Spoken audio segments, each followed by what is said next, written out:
होलिका दहन और होली, इसको लेकर के बहुत सारे लोग ये सोचते हैं कि भाई ऐसा होता क्यों है और कैसे करना चाहिए, होलिका दहन कब है और होली की क्या मुहूर्त रहेगी, इसके बीच में होली 2026 की तिथि को लेकर के लोगों के बीच बना संशय अब पूरी तरह समाप्त हो गया है और पंचांग के अनुसार होली का दहन और रंगों की होली की सही तिथि और शुभ मुहूर्त स्पष्ट भी हो चुका है। मैं सानिया और आप देख रहे हैं MTN न्यूज। फलित दर्शन ज्योतिष अनुसंधान केंद्र के ज्योतिषाचार्य पंडित प्रभात मिश्र ने पर्व की तिथि, शुभ मुहूर्त और चंद्र ग्रहण के प्रभाव को लेकर के विस्तृत जानकारियां दी है। उन्होंने बताया है कि इस वर्ष होलिका दहन 2 मार्च सोमवार की रात्रि में किया जाएगा, जबकि रंगों की होली 4 मार्च बुधवार को धूमधाम के साथ मनाई जाएगी। उनके अनुसार 2 मार्च को शाम 6:18 से पूर्णिमा तिथि प्रारंभ होगी, जो 3 मार्च की सुबह 4:33 तक रहेगी। शास्त्रों में पूर्णिमा की रात्रि में भद्रा के पुछ काल में होलिका दहन करना शुभ माना गया है और इस वर्ष इसका शुभ समय रात 9 बजे से लेकर प्रांत 3 बजे तक रहेगा। वहीं 3 मार्च को शाम 6 बजे से 6:48 तक चंद्र ग्रहण लगेगा और ग्रहण से लगभग 9 घंटे पहले सूतक काल प्रारंभ हो जाएगा, जिसके दौरान शुभ कार्य करना वर्जित माना जाता है। क्योंकि पूर्णिमा तिथि और ग्रहण का प्रभाव 3 मार्च को रहेगा, इसलिए पंचांग और परंपरा के अनुसार रंगों की होली अगले दिन यानी कि 4 मार्च बुधवार को मनाई जाएगी। ऐसे में इस वर्ष 2 मार्च को होली का दहन और 4 मार्च को होली रंगों की होली मनाकर लोग बुराई पर अच्छाई की जीत, प्रेम, सौहार्द और भाईचारे के इस पावन पर्व को पूरे उत्साह और श्रद्धा के साथ मनाएंगे।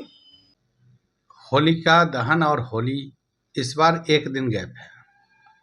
इसको लेकर के बहुत सारे लोग ये सोचते हैं कि भाई ऐसा होता क्यों है और कैसे करना चाहिए, होलिका दहन कब है और होली की क्या मुहूर्त रहेगी, इसके बीच में चंद्र ग्रहण लग रहा है तो उसको किस दृष्टिकोण से देखा जा सकता है और होलिका दहन के बाद नेक्स्ट डे होली हो जाना चाहिए, तो इस बार ऐसा भी नहीं हो रहा है। तो इसके लिए क्या क्या दिक्कतें आ रही है और कैसे मनाया जाए होली और होलिका दहन में क्या कुछ कर सकते हैं। तो विशेष रूप से फाल्गुन शुक्ल पक्ष की जो पूर्णिमा है, पूर्णिमा तिथि यदि रात्रि में प्राप्त होता है तो मध्य रात्रि सायंकाल से लेकर के और रात्रि के बाद कल सुबह के बीच, मतलब वह जब भी होलिका दहन होती है तो रात्रि में ही करने की विधा है, सायं के बाद ही। दिन में कभी होलिका दहन आपने नहीं सुना होगा और नहीं होता है। और इसमें एक विधान है कि भद्रा का पूंछ में अग्निदाह का ये है, तो होलिका दहन जब भद्रा की पूंछ की स्थिति आती है तो उस समय होलिका दहन की जाती है। तो इस बार ऐसा है कि इस बार जो है फाल्गुन शुक्ल पूर्णिमा के रोज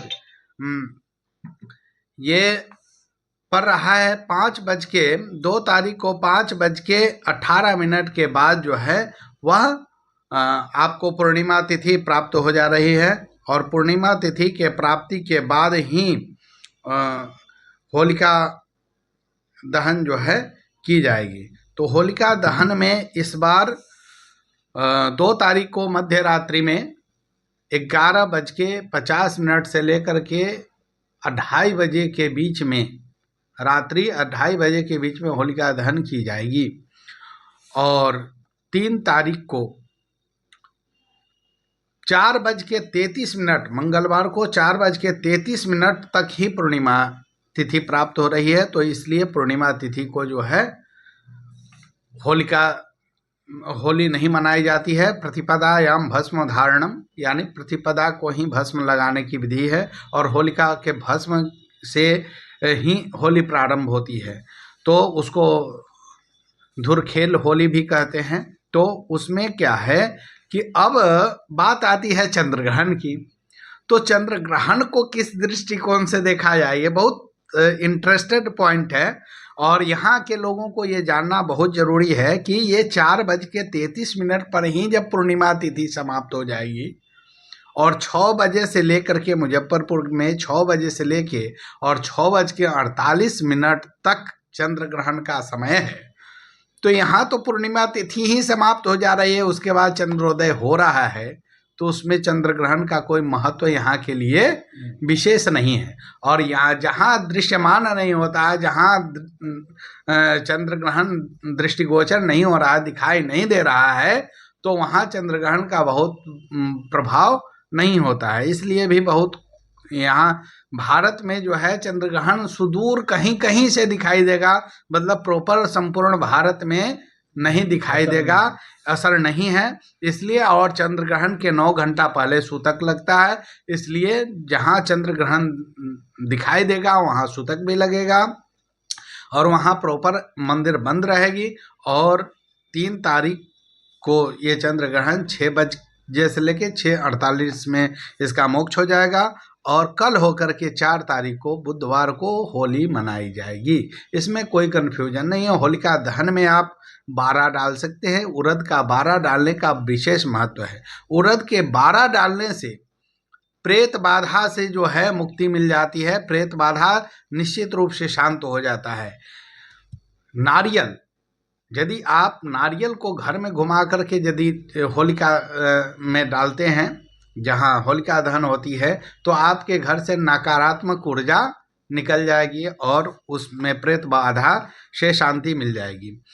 यदि आपके त्वचा रोग है या किसी ऐसे जटिल बीमारी का शिकार हो चुके हैं, नकारात्मक शक्ति भूत प्रेत नजर आता हो या बहुत ज़्यादा आपको कमजोरी फील होता हो, तो वैसी स्थिति में लौंग और इलायची के साथ 5 कपूर यदि आप अपने घर से निकाल करके होलिका में डालते हैं, तो आपके घर की नकारात्मक ऊर्जा के साथ साथ शारीरिक बाधा भी ठीक हो जाएगी।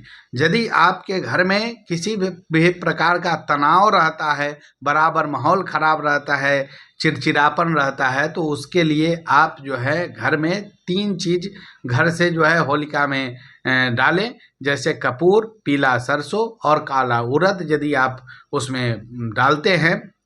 और ख़ास करके यदि गोबर के कंडे आप डालते हैं, माला बना करके गाय के गोबर के कंडे, उसके साथ घी मिला करके, तो संपूर्ण बाधाएं दूर होती है। इसलिए होलिका में ये डालना बहुत जरूरी है।